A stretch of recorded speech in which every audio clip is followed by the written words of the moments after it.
Welcome to Wormhole Pinball Presents and part 5 of our podcast series called Arcades Across America. I'm your host, Jamie Burchell at the Wormhole, and let's start off by welcoming back to the podcast, all the way from Cottage Grove, Oregon, my co-host once again from the Quarter Drop Arcade. Hello, Coe. How are you, sir? Hello, Jamie. Oh, I'm doing great, and I'm New really excited location? about tonight's guest. I know, look at this. My background is different. I'm at the Quarter Drop Arcade. I'm very close to opening. And you're Exciting 11 times. days. 11 days as of recording this. Yep. Wow. 0 hours. Close. Wow. That is fantastic. I've been following your progress online like all of us have, and I love the long-form YouTube video that you made recently. I thought that was fantastic. The reception to that has been amazing, and the video is an hour and 20 minutes long. And I was just thinking, oh, I'm gonna do this for the community because the people that are really diehard will want to see every nook and cranny. And sure enough, the video is doing great, and people are loving it. So I couldn't be happier with it. Let's say hello to Hans, aka Pinball Hans, all the way from California. First, how are you, Hans? And were you affected by the terrible wildfires in California? I am great, Jamie, thankfully, and great to see you again, Coe, and of course, Nick.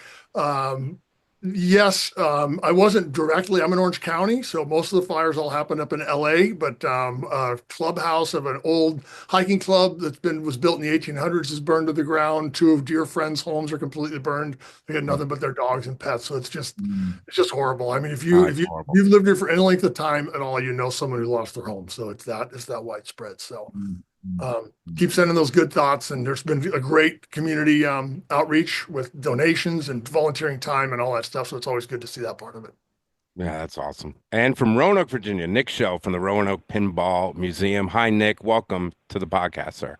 Thank you, Jamie. It's always fun to do a podcast every once in a while. And where are you located? Oh, you're in Houston. That's right. I'm in Houston. Yeah, the Wormhole's in Houston. We've got I'll give you a quick we got about 250 machines. We only have room for 23 here, but we have multiple locations that we're looking to grow in 2025 and 2026. That's awesome because it's pinball is not exactly easy to scale. So that's pretty awesome. Yeah, it's not easy to scale, especially when you have a benefactor like Tim and Christine that like to buy these rare ones, and he keeps buying them and buying them and buying them. So need a place to store them, just let me know. I will. All right. So, Coe, I had the best time hanging out with Hans at Expo in October, and his stories are great. So I had to book him immediately for the podcast. So since there is a bunch of us today, our goal is not only pick your brain about your establishments and get to know your establishment, but also pick your brain as the Quarter Drop is about to open and Wormhole is about to expand. So free consulting advice to both of us. I hope you guys don't mind. Course. No problem. All right. Let's start with Hans. How long have you been involved in pinball? When did you start operating machines, sir? Oh, geez. Okay, so involved in pinball all the way back to the teenage, years and playing at the local bowling alley and all. I think well, I shouldn't say we all. A lot of us started that way. A lot of us discovered it more recently. So been in my blood all my life. As far as operating goes, I've been operating on and off since about 2008. I had a mall, like a food court off the food court mall arcade in upstate New York for a while, and a putt-putt golf course up there. And then, marriage and moved back to the West Coast and everything. And, pinball became a very tiny hobby. I think at one point I got down to one machine, clinging to one machine. Now I'm back up. What was that one you were clinging to? It was strange. It was a William Shangri-La of all games. So I don't have it anymore, but that's what it got down. An old William DM with 2-inch flippers. But I've been operating since then, and then kind of on and off. But more recently, I've ramped it back up, and I've got 8 locations throughout Southern California. And I'm about to open my own pinball bar. So I'm super excited about it. Can you give us a little more overview of what the breakdown is as far as how many pins you have and how many locations and what's some of the highlights maybe of that collection? Yeah, so if you go on pin side, EM Dude, not Pinball Hans. I never changed it, so not to be confused, but EM Dude on pin side. I'm up to 93 or 94 pinball machines, I think. And varying years, I've got too many EMs, lots of EMs, but I've got lots of new games, as you can see behind me. And I'm operating primarily, obviously, new games. So I've got a brewery with 9 pins and a beer pong game and a couple cocktail video games. Then I've got an indoor mini golf course with another 9 games. And then I've got random breweries with 2 or 3 here and 2 or 3 pins there. But mostly, the bulk of what I operate is pinball. So I'm in the, probably 90% pinball. Then if they, hey, give me a vending machine, can you put an old classic arcade cabinet in here? I'll do that as well. So, but primarily pinball. A little bit different for the arcade we're going to build. I'll explain that when we get to it. But Awesome. yeah, it's Absolutely. beer and pinball just go. It's just incredible how Yeah, they do. my top location just crushes it. It's so fun. I run a league there, and actually I found a TD because TD tournament director. Being a tournament director and an operator is too much. So I'm so grateful I found a guy to run it. He's got a great following. He brings the people in, and I keep the games running. You got to outsource it, man. Yes. You got to Yes. outsource. We outsource a lot. I'm sure Nick outsources a heck of a lot at the museum. You got to get as many volunteers as you can to help you out, and because being an operator and a TD, and it's brutal. And then every Yeah. ball, you're all over it. I just lined up 2 IFPA tournaments, and I'm not going to be doing the, rulings or running the. I have guys come in and with the local leagues, they'll be doing all that. So it's a different skill set too. It's not anything like opera. You need to really know the rules of the games. You need to play referee. You need to play dad. You need to play so many roles. And software, there's just a lot of it's like reading another language, and you're trying to get through match play, the website, and what this means and this type of tournament, all that. So like I said, I'm grateful to have someone do it. I love being involved in them, but running them's not my core strength. Real quick, Hans, do you prefer coin drop, tokens, credit cards, card systems, combination of all three? What do you do? Glad you asked. So tokens are what I use mostly now, but it's based on number of locations. So if I have 3 games or fewer in a location, I put a quarter and a bill acceptor in each coin door. Above that, I'll do maybe a change machine, but anything around the 6, 8 games, I want to put a token machine in there because tokens cost me about a dime or less, and a quarter cost me a quarter. So I'd rather put that money to work. I don't care if they walk out the door because I just made 15 cents.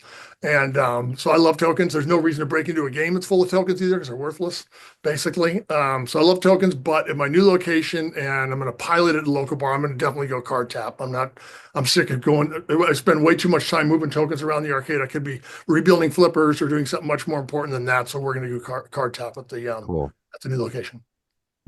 breaking news: Quarter Drop Arcade is now Token Drop Arcade. Good for you.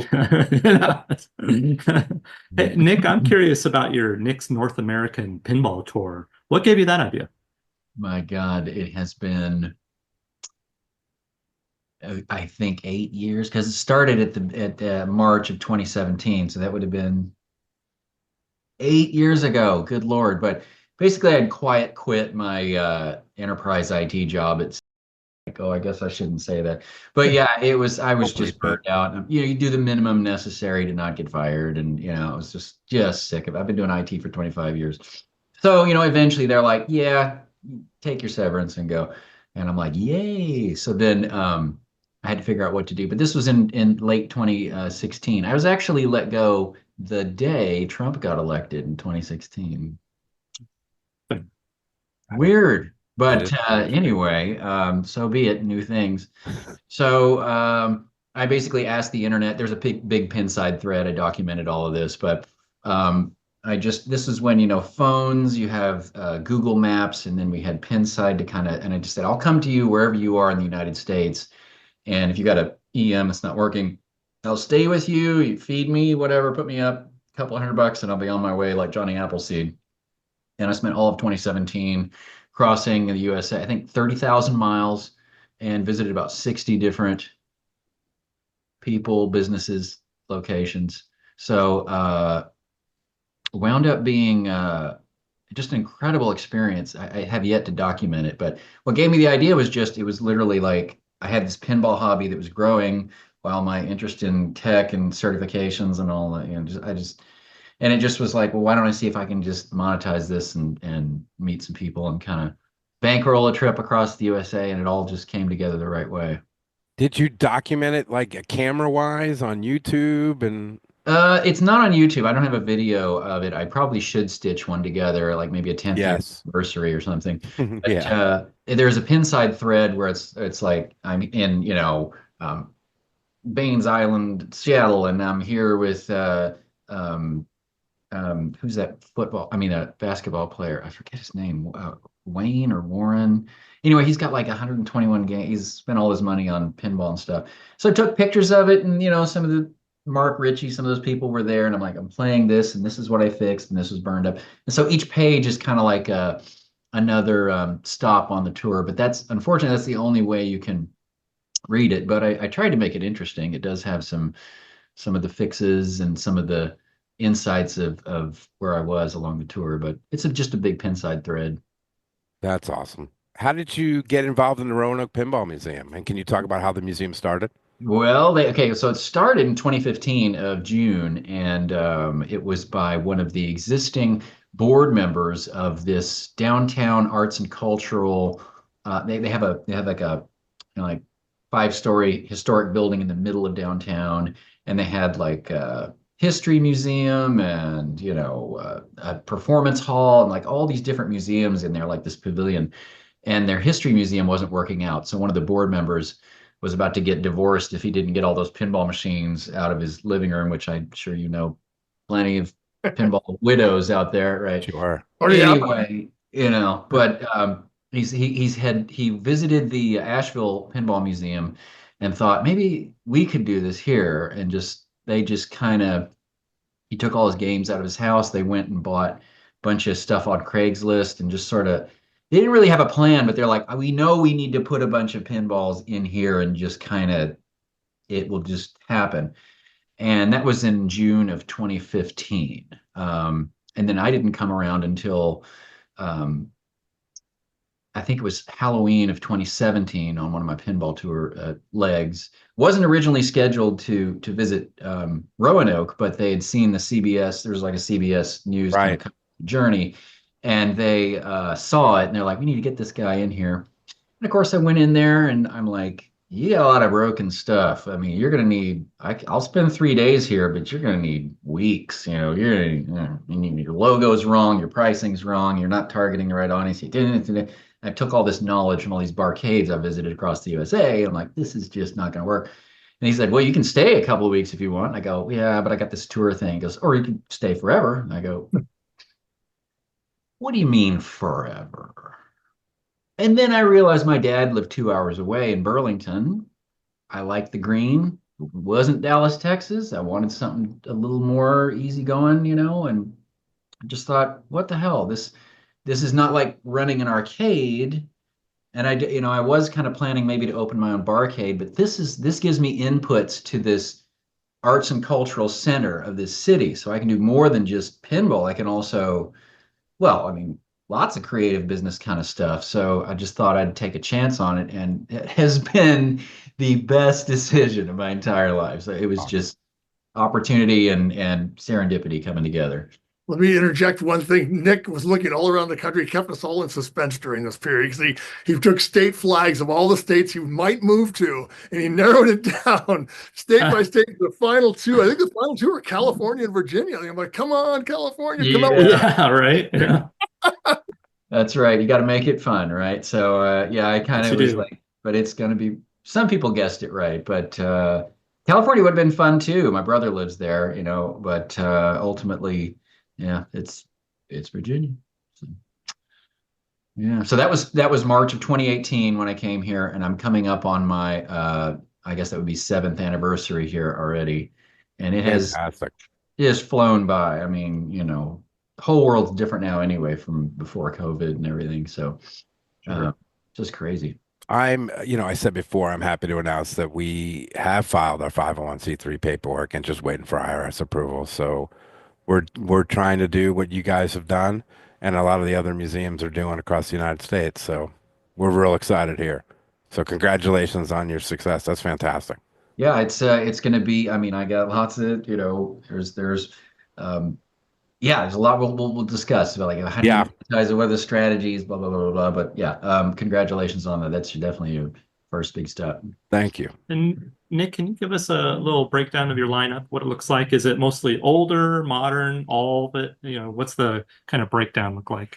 And I have some interesting news that's coming up about the museum, but because we're a museum kind of in name only. It's kind of like, I want there to be exhibits that you can press a button and you see a pinball fly and there's an accelerometer and it shows the mass and it's like a kind of half science museum and half pinball, and gets more into the true educational STEM part of it rather Yeah. than just kind of like, well, they're pinball and they're neat and look at them and I'll open them up. Like I want to show to a level that's never been done before, and that's just around the corner. But we have a lineup of well, we have our oldest machine really is a Tupi Hollandaise. I don't You've probably seen these things maybe on YouTube. Y'all, you know what I'm talking about? I don't know. It's from I the don't. Gilded Age, and it's basically a table that's kind of a predecessor of a game called Skittles. Maybe you've heard of it, or Beyblades. You pull a string, and this little spinner top flies around in these brass curves with these little figurines and so forth, and you try and knock down these little pins that are kind of hidden all in there, and you can tilt the table. So it's a predecessor of pinball that's like maybe parallel to the whole because billiards is the granddaddy of pinball. It became bagatelle and then it became shrunk down and they put a spring in there and all that. But this is parallel to that. It's also a thing flying around, knocking things and kind of tilting the table. So that's probably the closest experience to pinball today that you could have. And this would have been the piece is from the mid, 1800s, maybe. Wow. It's from France, so I mean Napoleon could have played it.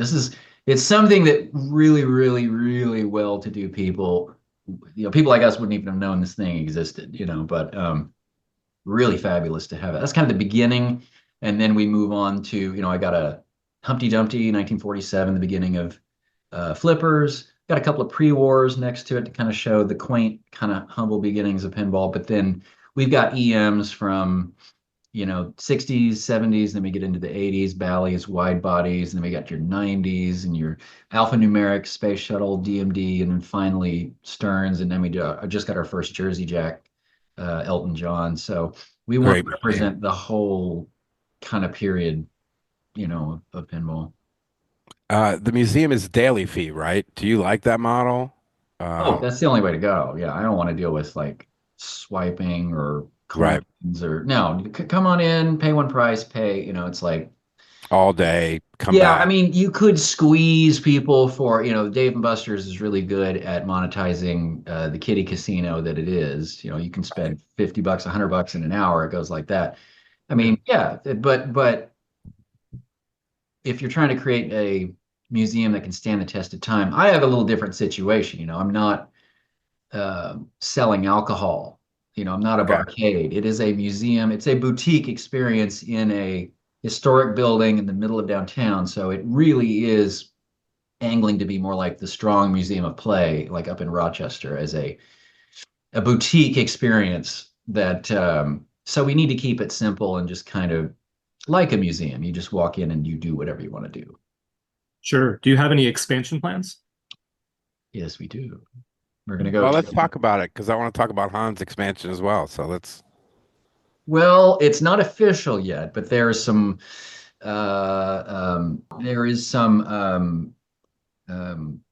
rumblings in the board meetings about how we'll be able to get probably go from about 65 machines to about 100, and that will allow us also room for extra bathroom, a bar area, some exhibits, kind of a welcoming area. So it's going to profoundly transform the business, and it will feel much more of a complete museum that we say we are rather than kind of an arcade, if that makes sense. Do you have a time frame on this, or is there?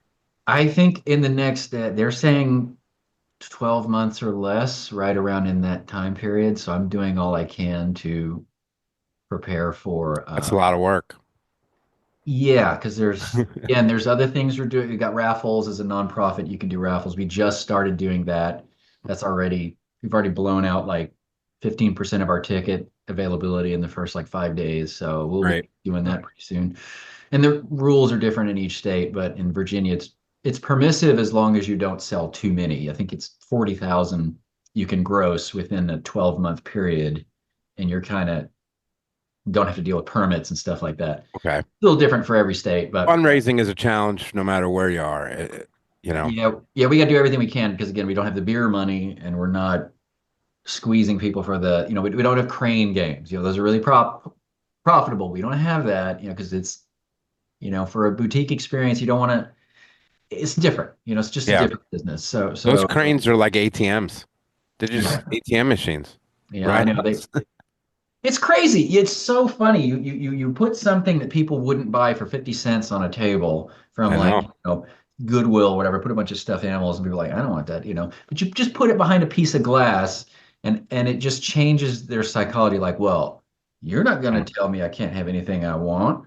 I'm going to put I'm going to get that. That's mine. I live in a world where I get what I want. It's like this weird. There's a demand for them too. I wasn't even really planning to have claw machines at the quarter drop, but that's like one of the most common questions I get is, will I have claw machines? Yeah. So I have 3 of them now because everyone wants them. I know. I mean, maybe we should. I mean, if I could get if I could get one that is like the old digger machines with the little wheel and it looks classic and it's like a little steam shovel that comes up. Those are great. If I get one like that, maybe I will do that. There you go. There you go. Nothing with RGB neon. Hans, talk about your expansion plans. This is now a good time to. Yeah, absolutely. Yeah, let's hear about it. The operating in that is just to kind of get things rolling and test the market really. But unfortunately, my number one brewery location, he has a type of license that he can repeat his license in California to other locations. So he and I hit it off pretty fast. We have a great situation going. We are opening Hyper Beer Company here in Anaheim, California. So it is 2 miles from Disneyland.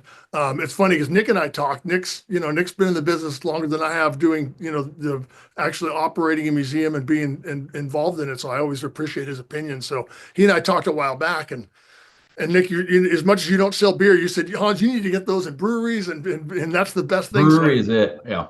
Breweries are great, but then I said, I want to do something more. And then really, Nick, you and I talked, and we kind of tossed it around, and I think together we agreed either do breweries and just be an operator or build the mothership. And so I'm doing both. I got the operator, we're building the fucking mothership. So the mothership is Hyper Beer Company. It's fortunately a little bit my professional background. So I have a degree in construction management from many years ago, but I've been an owner's rep in retail for the last 20 years of my 25 years or something in my career. So worked in-house for Apple, building worldwide retail stores worldwide, in-house for Whole Foods, Williams Sonoma. So retail development, leasing, work letters, permitting, conditional use, all that's right in my day job. So what it takes to open this arcade is in the sweet spot of my profession anyway.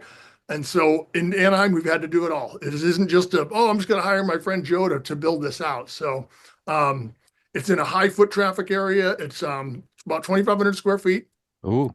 Class A retail. And what that means in the retail world is like an office building, or real nice retail, not a crummy strip mall with weird neighbors. And so this is a really nice ground floor retail space, 4 floors of residential above, and just hundreds or thousands of residential condos and rentals all around us.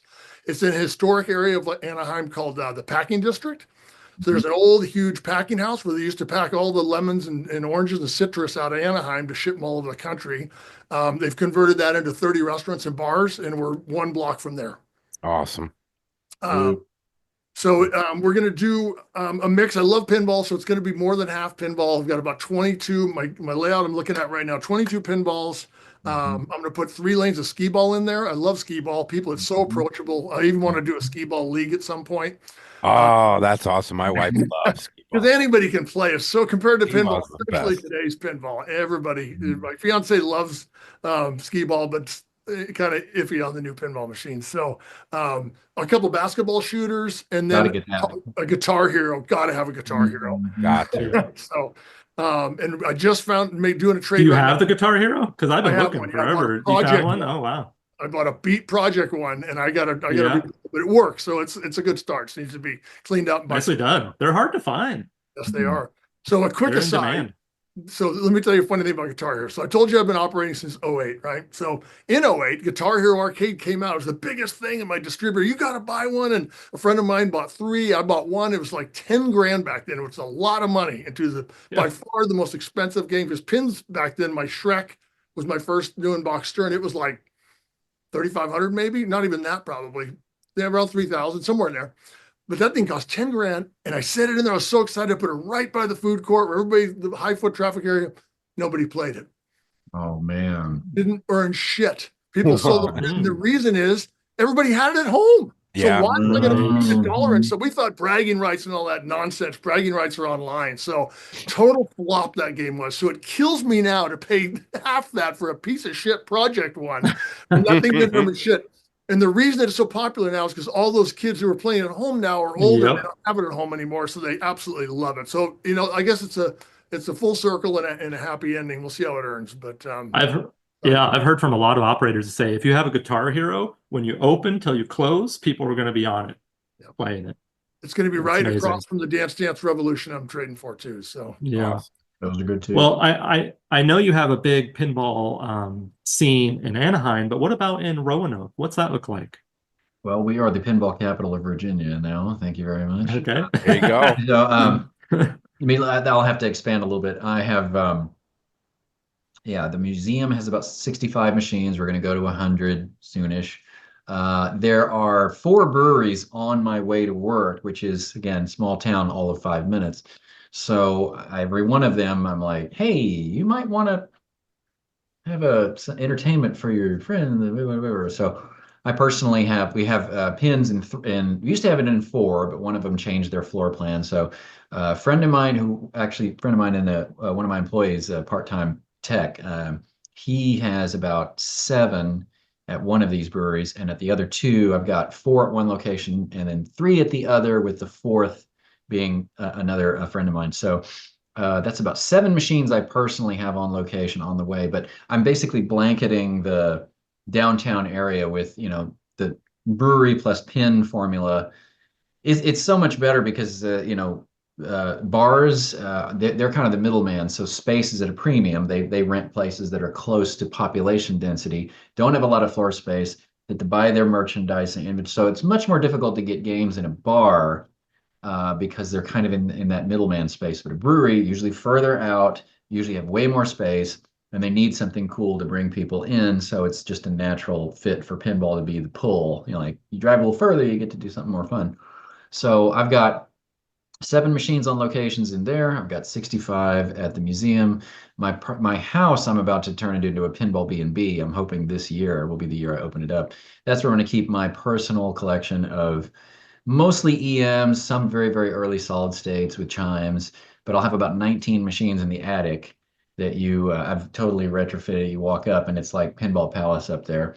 And that's kind of That's fantastic. yeah, and they're going to be my cherry, meticulously rebuilt, clear coated, airbrushed, perfect EMs. So, and the ones in the museum are, give them the love too. But to have all that for yourself for one stay is pretty awesome. So between that's the 3-legged table: B&B, breweries, pinball. I guess all together that would be like 100. It's soon to be 130 or whatever. But yeah, that puts us as the number one destination within about 250 miles in any direction to have this many pins under one roof. Fantastic. Do you have leagues there? Oh yeah, and what you were Okay. saying earlier about don't be an operator in a league, it's true. Like I Yeah. cannot do. I have one of my employees is a tournament director. He does the advertising, runs match play, does all the getting the payments that you need, from people to participate. There's just so much to it. Yeah. You got to keep it separate or your brain will explode. There's just too much. It is a lot. Same question, Hans. I've had a lot of Californians on this podcast already. We're only on the 5th one, but how's the pinball scene in California?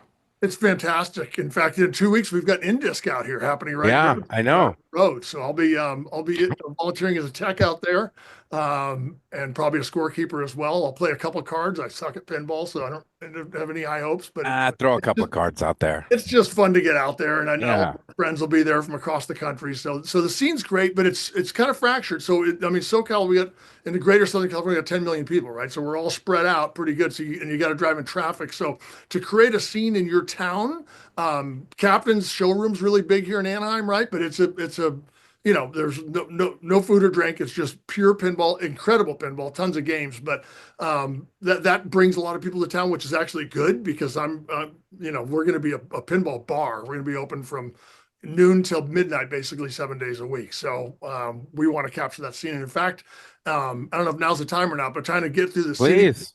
So this is advice for people wanting to open an arcade bar and thinking it's easy too. I want, hopefully there'll be some education in this, but to be able to open, we had to have a meeting. The planning commission, first, you have to lease the space, right? So find the space you want to lease and then negotiate that lease and get into those details a little bit, what to look out for, what to do and not to do. And then make sure the city allows your use, right? You can lease a space, commercial space, but if the city says you can't use it that way, you're out of luck. So we met with the city. And the city said, hey, we want to activate that street more. There's already restaurants. We love your use, but you have to do a conditional use permit. We can't let you open just like this, which was a, $10,000 deposit to get that, plus a lengthy process, a public hearing. Letters went out to thousands of neighbors, right? And the public could speak against it or for it, all that process. But when we met with the city, the planning commission gave us an initial meeting. And in that meeting, which was really encouraging, they said, hey, we love the use. We want to activate this. We think a pinball bar is cool. So as soon as I heard that, I said, okay, we got the city behind us. Now, granted, we might not be successful in getting this, but at least they want it, right? If they didn't want it, it'd be an uphill battle all the way. So that was a huge step in the right direction. So getting the city, behind us was huge. And I'm happy to report we had our hearing early December. Not a single person from the community showed up against, and the Planning Commission of Anaheim voted 7 votes to 0 in favor of approving our conditional use permit. So we are amazing. Approved. Congrats. That's huge. I remember talking to Hans about this when he visited the Quarter Drop, and it's interesting because it's the opposite, in a small town and where I'm at in Cottage Grove, it's like there's no permits or anything. I went to the city. I'm like, is there anything I need to be aware of? Permits? Or like, nah, just open up. There was like nothing to it. Yeah. But I guess, what I want to share is don't be intimidated if you're in, there's a reason there's restrictions in a large area, but our foot traffic is going to be insane, right? I fully intend to advertise in the hundreds of motels that are around Disneyland about pinball bar nearby, So, millions and millions of tourists come here. So of course it's harder, but I think our upside's really big as well, right? So it's to me it's worth the pain. Now, granted, I've got experience in this in a profession, Jamie, let me just read through some highlights on lease things to look out for. Please, this is fantastic. I love it. So, and to do a commercial lease, you do what you call a letter of intent. So first of all, I called the broker, the phone number on the thing, a week goes by or something. He finally calls me back and they're like, you're a tire kicker. Who are you? Plus, as a sole proprietor, you've got they might want a Starbucks in there or something like that. So you're competing against the big boys if they're after. And this is sat vacant for a while. So I knew, there's a good chance. Of the cool thing was he was good. He said, hey, instead of this space, that's already going to be this. I got another one over here. And he showed me the space we ended up at, which ended up being much better for our use. So he was helpful in that. And then he drafts up what they call an LOI, letter of intent. And that's just to negotiate the major terms of the lease before you get into the big fat, 90-page document. So when you get the big chunks out of the way, then it's more likely the negotiation is going to go well. And that's where you really get your things down. So just a few highlights on that. I had to be a guarantor. Since I'm not a corporation, I have to sign on the dotted line. My assets are on the line here because they have to be. They're not going to, they want to make sure someone guarantees the lease. Along those lines, though, I negotiated where it isn't the length of the lease, right? It's only for a portion. So if we pay our bills and do really well for a certain number of years, then it goes into a 2-year rolling guarantee, right? So technically I wouldn't be on the hook for the entire, decade or more long lease. I'd only be less. So things like that are helpful. The term options. So what if your business is super successful? You got a term of 5 years and all of a sudden your term's up and you have a great business and they triple the rent. So we have a fixed term for a period of time and we have options. So at the end of the initial term, we can just sign the dotted line another 5 years. And after that, sign another 5 years. So nice. We're in for a long period of time, anticipating success. Contingencies, one of the CUP was one of them. So if the city said nope and denied us, we'd be out. We wouldn't be on the hook, right? Okay. Tenant improvement allowance, I'm getting money back from the landlord to do work. So I'm getting 50 grand back from the landlord to actually do our build out. So drywall, flooring, all that stuff, I get money back for. That's a really big one. And then rent abatement, getting some free rent is nice if you can get it. And then being able to sublet is a huge one, or sign the lease. So let's just say everything goes bad. Nobody wants pinball in Anaheim. We're out of boat. I can sublet to a Mexican restaurant or something. I have the ability to sublet the space. So anyway, those are some highlights, really important stuff when you're, don't just sign in the dotted line with the landlord. Negotiate. Every lease is negotiable. Great. Very valuable information for anyone looking to do what you're doing. Yeah, but don't be afraid. I mean, just go eyes wide open. But you don't want to do it thinking it's easy. But on the other hand, if it's your dream and you've got good partners and you know how to turn a screwdriver and tech and machines, which Nick will sure agree that's the most important thing, and you too as well. Yeah, let's talk about Tekken. Let's talk about Tekken. I assume Hans, The fighting game from 1990. No. Yeah, that's a good game. Tekken. Oh, okay. Let's talk about it. Hans, do you do all the tech work yourself? I do. Yep. And Yeah. I'm going to find, so what I'm doing is I'm doing a war chest of games that right now, before we open, I'm getting bulletproofing games.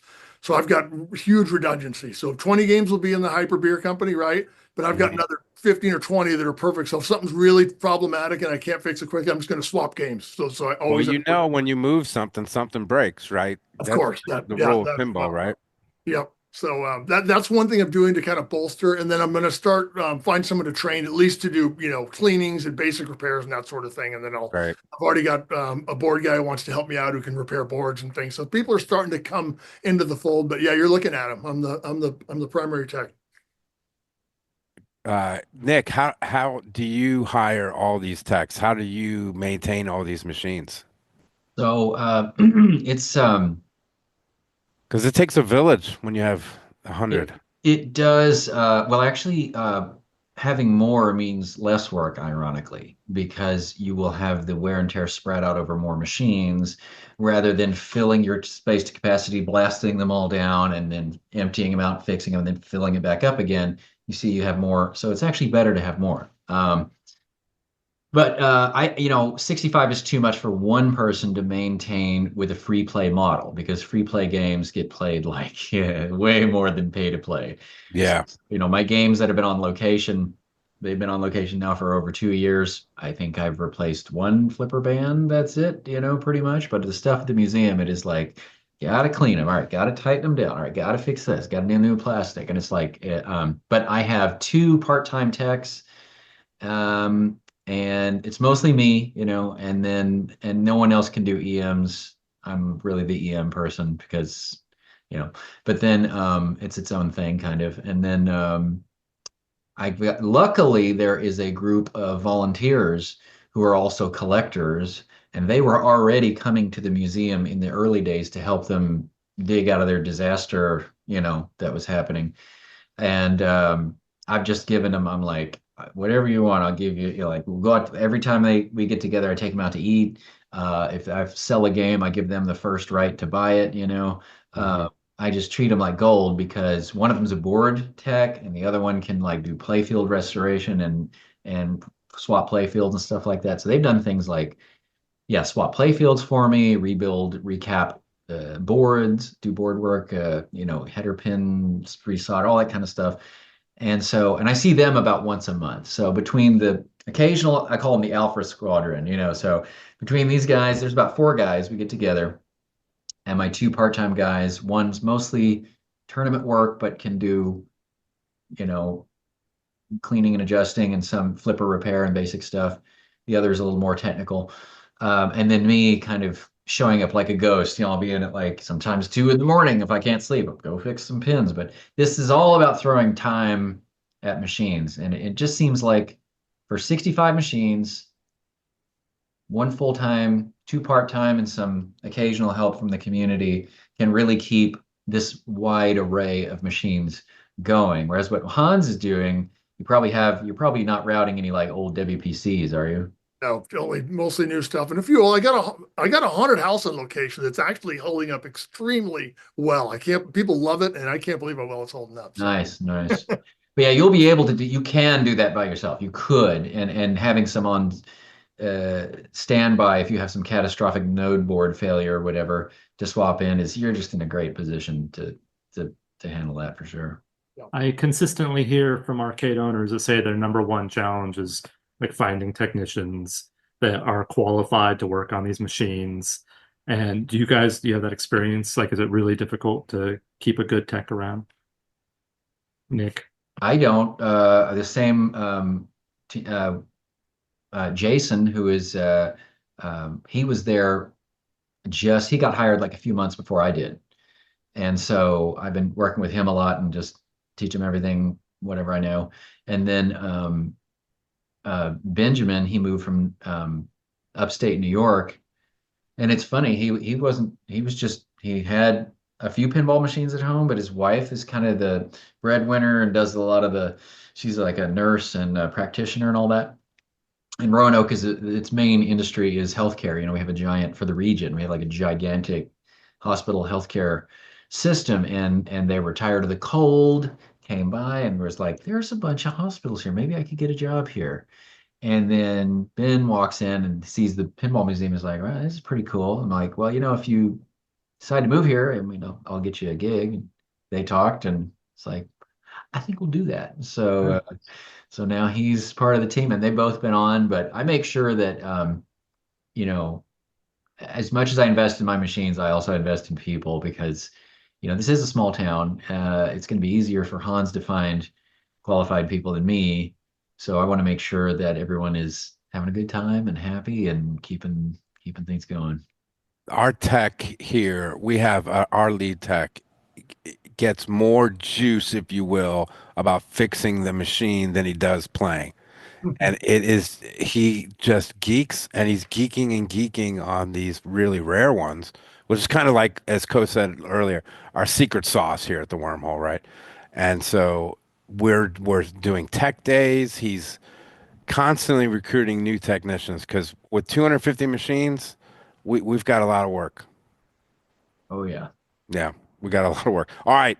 And am I missing anything before we play our wrap-up game called the Hurry Up? Am I missing anything that you guys wanted to talk about? Well, let's see. Hans is going to be selling beer and anything else, cocktails, or is it just? Yeah, no, thanks for mentioning that, Nick. So yeah, it's the brewery. We're gonna have our own beer there. So it's being brewed at offsite at a different brewery, which I have games at. But it's all gonna be recipes just for this location, on and off sale beer, so people can buy in cans. We're gonna do pinball themed can labels, which would be really cool, and names. Oh, that's gonna be fun. All that, our logo, which I'll share with you, Jamie, so you can put it in the notes or whatever, Totally. I'll send it to you. Yeah, so beer on site, no cocktails. Food, not day one. We definitely want to add food at some point in the future, but there's a lot of restaurants around. We'll definitely allow food to come in the door. And then one interesting thing that I forgot to mention during the city meeting we had, which had the building department, the planning commission, all these people, and the police were there as well. So the police have a lot to say so of where alcohol is served and how it's served and that sort of thing. And one of their concerns was underage drinking, which is their normal concern at a place, because they view pinball games as kids, they're fights, of course. And we will have a crane game or two. They said, well, what about at late hours? So we actually agreed to do over 21. So weeknights were over 21 from 8 to midnight, or 8 to 11, and then weekends will be over 21 from 9 to midnight. And we didn't push back on that too much, because I don't want a kiddie place. I want a fucking bar. That's what we're building. So there you go. Kids are welcome during the day, but this thing's at night. I want Pulp Fiction turned up on the adult full blast, saying all the movie lines and all that shit. There you go.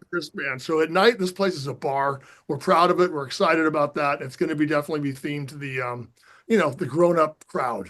Awesome. John Spates and Taylor Buckley are two. Well, John's one of the Wormhole Five, and he's on the board of directors, but he's an operator. I don't know if you met him, Hans, but he was walking around Expo with me, and breweries are his secret sauce. Yeah.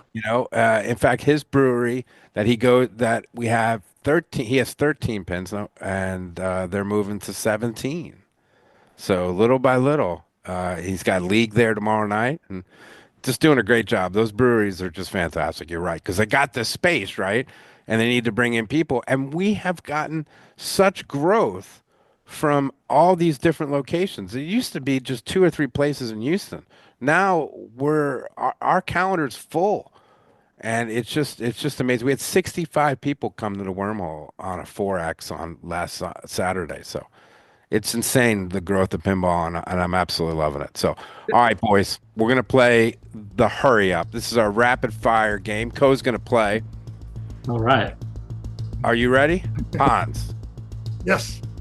most played, highest earning machine you currently have on location. Oh, good one. It's between Godzilla and Scooby-Doo. Really? I would have lost money on Scooby. It's doing good. Nick, give me your holy grail pinball machine to add to the museum. That I want to add. Yes, sir. I mean, and that I can, or that I would just want to. I mean, because so okay. I'll tell you one thing. This is one we're getting. Have you heard of a game called Critical Mass? No. Gottlieb developed Critical Mass at the same time as Black Hole, and Okay. Gottlieb was going to choose one or the other. They built one Critical Mass, whitewood, has this lower area with pinballs flying around like a reactor and all this stuff, and then it got thrown into a barn and completely disassembled, and the ROMs were all anyway. There was a guy, Eric, who restored it with the approval of Robert Feisten. He's the keeper of the Gottlieb trademarks and LLCs, all that stuff. Anyway, not LLCs, but the trademarks of the brand, and gave his blessing to recreate, and bring Critical Mass back to life. So it's now clear-coated, whitewood. Artwork has been created for it. The ROM has been restored, and everything has been put together. And I played this at Allentown, the York show this past October. And it just so happens they've been looking for a nonprofit museum that they want to give it to Wow. carry it on, and we will be getting that. So Congratulations. one of Great. one in the world. So Those are fantastic. I love amazing. those stories. I guess Critical Mass would be it. Anyway. I went to Stern Pinball last week, ladies and gentlemen. I was very honored to be invited to go check out their new Dungeons and Dragons with a bunch of content creators. So each of you, give me your first impression. Is this a hit? Co. Dungeons and Dragons. Yes. Yes, I think so. The animatronic dragon, incredible. Yeah. Looks amazing. Artwork is awesome. And I think it's a good, strong theme. Hans, what do you think about Dungeons and Dragons? Absolutely. Yeah. I wasn't crazy about the theme, but after seeing gameplay and finally a really good mech in it, I'm almost getting convinced to buy a premium too. The pro looks great too, but The premium's pretty BA. I'm not going to lie to you. It spits out those balls from his mouth and the dungeon comes up. It's pretty Yeah. cool. Yep. So I'd say yes, it's a hit. Nick, what do you think? I'm trying to buy one right now. I haven't even seen it, or I mean, I haven't played it, but I mean, I haven't seen it in person. I've only seen a few little videos of it. But what they're doing is gamifying pinball, because apparently you can create a character, you can come back and continue, and you can level up and stuff. This is something that's happening across our entire culture, the gamification of everything from your Starbucks points to your, and I'm actually doing this with the museum. I'm creating LED displays with your high score, and you can earn certain things. And so this is moving with the trend. I think it's going to be really hot, and I can't wait to put it on location. It'll be a pro though, because the moving parts and the wear and tear, that. Yeah. I think the pro's going to do very well. Eureka Heights is getting a pro. The pro's going to do really well. It's 6 balls. It's still awesome. Yeah. It's still awesome. Yeah. Nick, you can only visit one of the locations again on your North American tour. Where are you going back? Of all of America? Your North American tour, and you decided you booked a flight, but you can only go to one of those locations. Let's upset some people. Boy, that's really hard. There's just so much diversity. Nick's doing really well with the hurry up. Yeah, I know. I can't. Real quick. I mean, it would probably. I mean, just off the cuff, I think Pacific Northwest, because I enjoyed my time there so much, and that was the choice where I was going to move before I picked Roanoke, which is kind of the Pacific Northwest of the Mid-Atlantic, because it's also very green, very nice seasons, and all that kind of stuff.